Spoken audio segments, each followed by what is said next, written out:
Hi, I'm Harriet Teddy, a fashion designer and a textile designer, but presently I'm studying fashion and textile from Teesside University. In this particular video, I just want to talk about my travel experience from Nigeria to the United Kingdom for my studies. Please stay on this video and watch to the very end. If you're about to travel or you know someone that wants to travel, you can share this video with them so that they can learn from my experience. Thank you. Let's get down on the business of today. Okay, so I left Nigeria on the 25th in the morning. Early in the morning, I kissed my babies. They were sleeping in their bed. Oh God, I miss them. I kissed my babies. They were sleeping, and I dashed off. My husband took me to the train station. So my siblings were already waiting for us at the train station.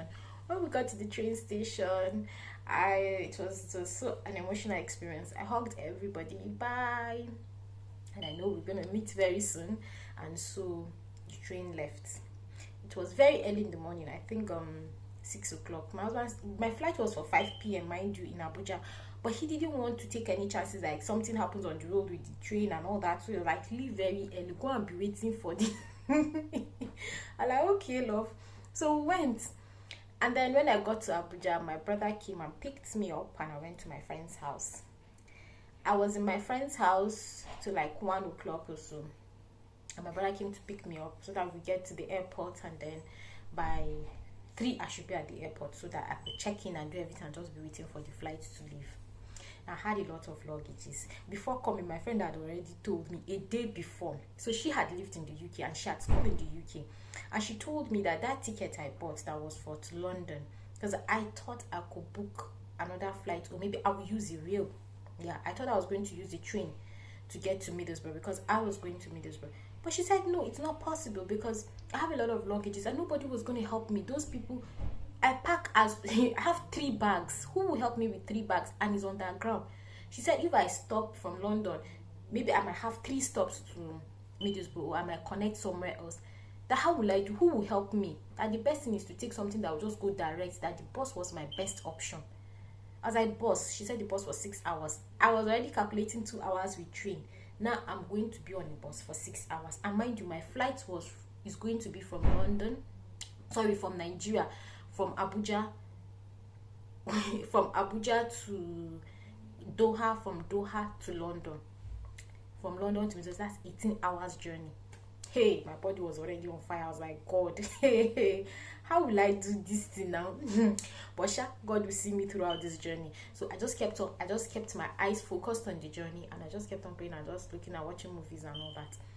So when we got to the immigration in Abuja, after they finished checking, those entrance people, they finished checking my things. I got to the immigration guys, and I should drop something. Me, I just held like 3K with me that I was going to settle those people. They are like, if this 3K finished, that's all. I'm not settling anybody. And even the guy pushing the trolley, I thought he was working for them there. After the guy finished, he was still asking me for money. As I said to all those people, by the time I finished with them, the 3K was finished. I was like, fine. Because I didn't even want to fly with any 500 naira or anything that will go that will now be useless for me. So when I got to the last spot at the immigration in Abuja, now my luggage, I had mistakenly put in my cream and other stuff inside my hand luggage, and so the woman was like, I can't fly with it. Now that was when the drama started. She was like, I should dash her. I said, thank God she even said that. She should have just seized it and she will use it, but I think because she's a Christian, that I should dash her. I say, no, I'm not dashing you. Maybe because she fears God. Sorry, maybe because she fears God. I say, no, this cream, I just bought this cream, so it's 16K. I bought this cream. I'm not dashing you. So I called my brother and I was like, they are trying to say that I can't use this cream. So there was one girl that was nice there. So I like, my brother will pick it, and as God will have it, she lives in the same area with my brother in Abuja. So she took the cream and decided to give it to my brother, and so my brother now gave it to my friend. My friend now credited me. I was like, thank God, finally I got somebody to buy the cream. So lessons learned: all your oils, your creams, your everything, put it in your main luggage, your hand luggage. Don't put all those creams, because I saw another girl in the flight that she had to even put her own inside her bag, inside polythene. So just try to package your things very well so that you have issues with them. It was a smooth flight. I think the flight was delayed for like maybe 20 minutes. Then we left Abuja finally and went to Lagos. Went to Lagos. Some people still came and boarded the flight. And from Lagos, and this was the food they gave us and the meal, and it was cozy. It was just a night flight. It was cold, and then they gave us some earpiece, I think, and blankets and other stuff. So I just slept. The sleeping it wasn't very comfortable, but we slept. So from there to Doha. Now when we got to Doha, when we got to Doha, my sick neighbor apparently had become like a bestie that I met in the plane, and we were holding, because everybody had 2 boarding passes. So we had used the first boarding pass, and the second one was for the connecting flight. My flight, before coming down, I knew that my flight was for 8 o'clock. But the girl beside me, her own flight was for 2 o'clock. So there's this person there's a place whereby everybody that is connecting flights will pass through that place, and then if you're landing in Doha, you just move and just exit the airport. Now the airport is very big and fine. I mean very big. It's very big. Oh. Don't get missing. So they were there to direct us, and so everybody was showing her their second boarding pass, and then when she checks, she'll tell you where to go and wait for your next flight. And see, JJC like me, I was just following that girl. And when you now told her, it's 2 o'clock, I didn't even show them my ticket. I said, it's 2 o'clock. I just went and met that girl, went outside. We started touring Doha airport. We kept on looking around. Went and sat down. This was all sitting down. We slept, woke up, like, because we came there very early, like 5 a.m. their time. And so had enough time to rest. And so later, like around 7, she was like, let's go to the toilet and wash off. So we went to the toilet because we were like, we have enough chilling to chill. Till 2 o'clock, hey, we're there.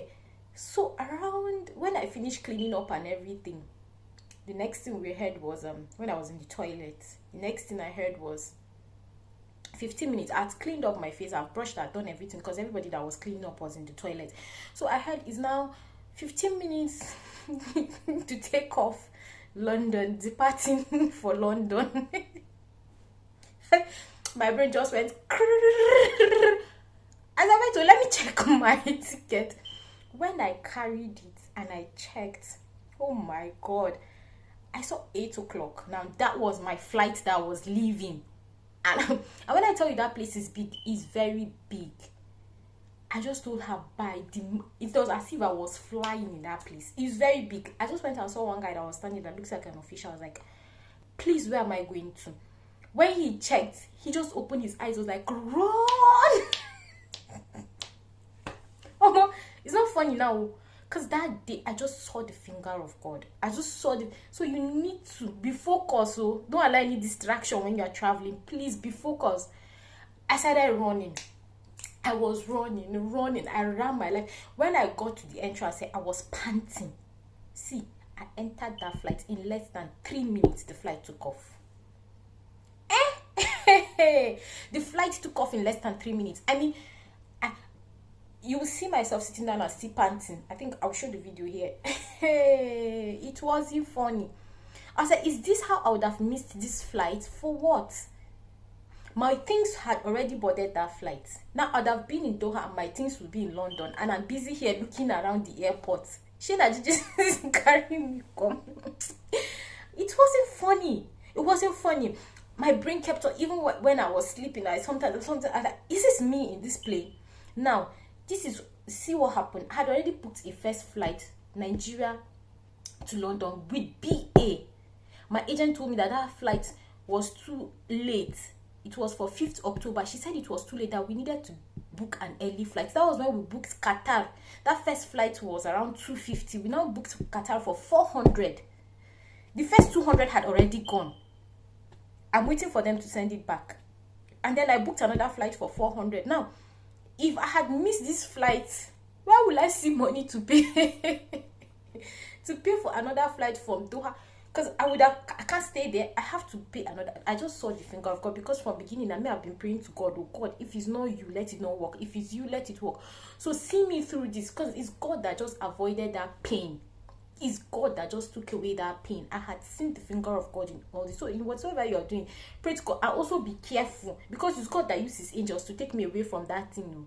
That was how miraculously I landed in London. It was a smooth flight, but it was a way bigger flight. And even the people we came together, because me, that was what caused me trouble. I thought that all of us that came from Nigeria to Doha were also boarding the same flight to London, not knowing that everybody has his own flight.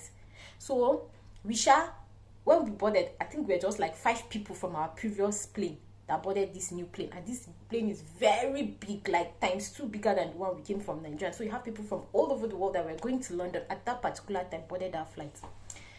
We got there, the journey was smooth. It was a 6-hour flight, and then we ate. I watched a lot of Nigerian movies. If you want to watch, you go watch Retire. I watched a lot of movies, and then about 3 movies.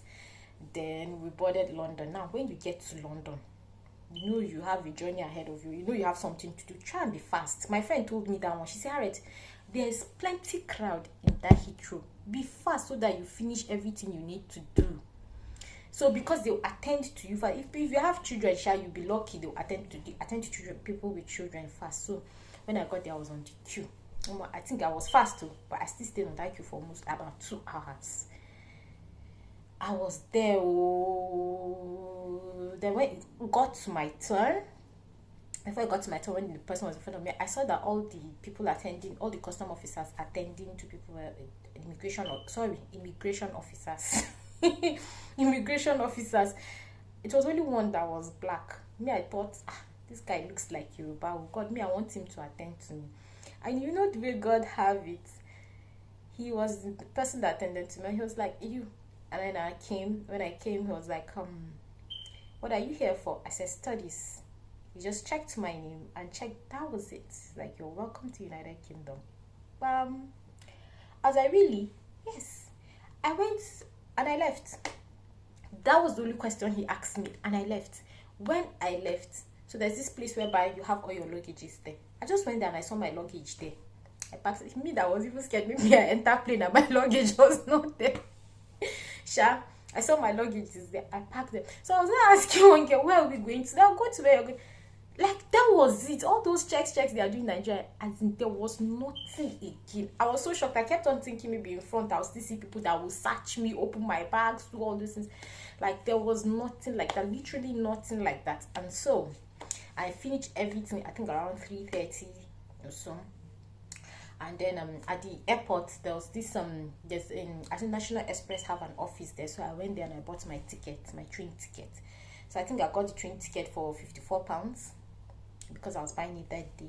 So I got it for £54 from London to Middlesbrough. So we boarded the train. I think I went and sat down. I slept, woke up. There's Wi-Fi in the airport. So I kept on using their Wi-Fi, chatting, making video calls, talking to my people, telling them I'm okay, I'm fine. And so after all that, I think by 7 p.m, okay, this is me, I went outside. I was waiting for my bus. And so when the bus came, we boarded the bus. We didn't go straight to, we went to London Victoria. Now London Victoria is like an hour from, it's still inside London, but that's where National Express main station is in London. So you have a lot of people traveling outside London coming there. So going to Newcastle, going to Manchester, going to different places. So we went there, we sat, because we were there by 8.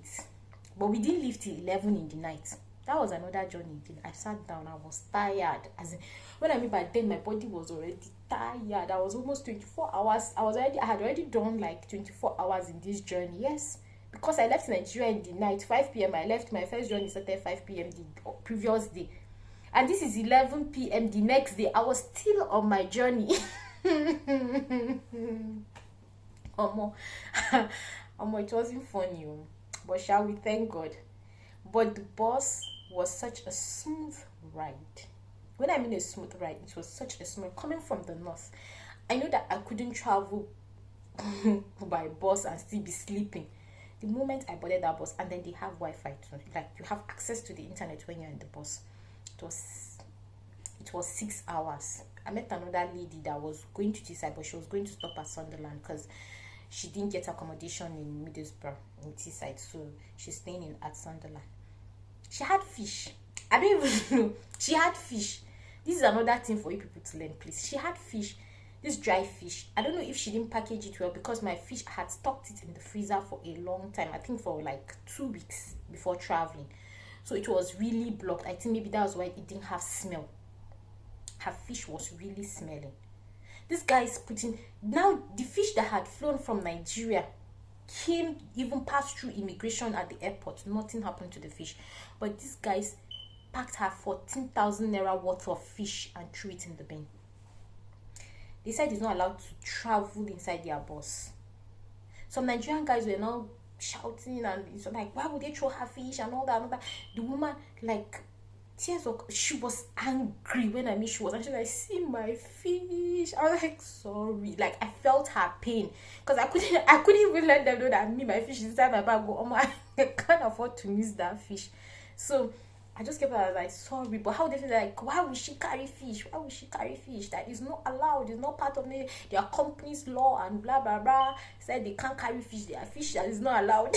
That's how they threw her fish inside the bin. No?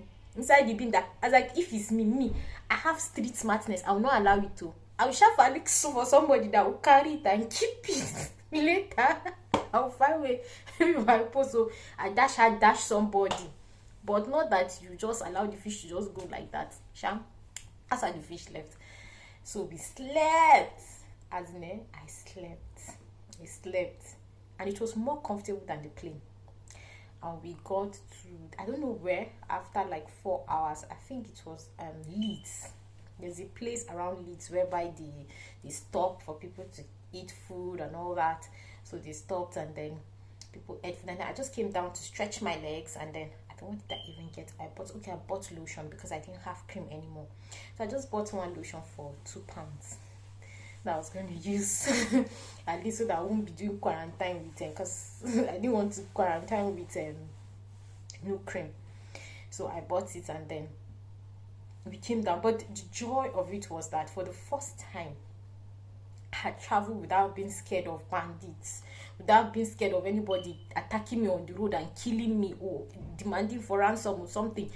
For the first time, I traveled with peace. Like, I could sleep. I dare not sleep on the road. Seriously, I dare not sleep on the road. I was like, God, who gave me that confidence? Just because some people got it right, and I pray that we'll get it right someday.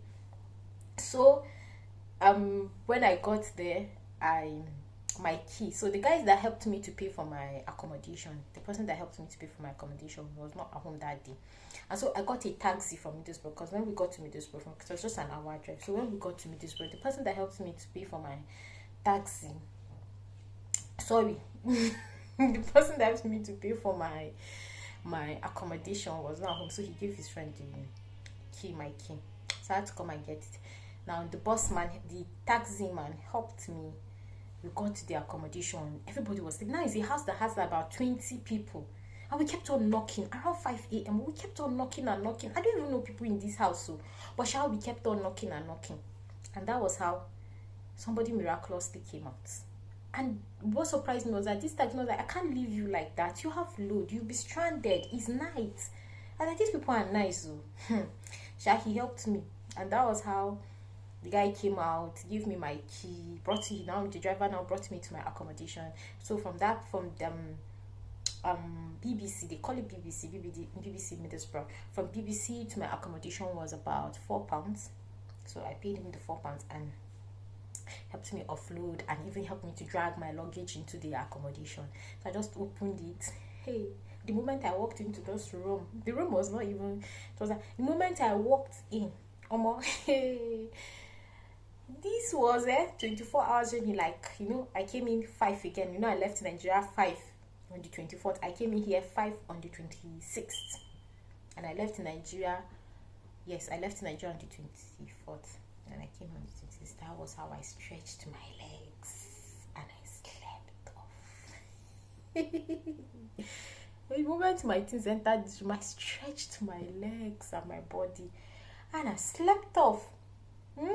Till in the morning. I think I woke up around 12 in the morning. Everybody was apparently looking for me. Like, my whole family were worried. They could not talk to me. Everybody wanted to, Hurry, my husband, my dad. My dad was in church even praying. And the moment I called him, he was in church. And when he saw me, he was so happy. He says that he just kept on telling God, please, I need to hear from my daughter. I need to hear from my daughter. My husband had to walk out of the church. When he saw my call, I was like, thank God, I've been looking for you. Asha, God has done it.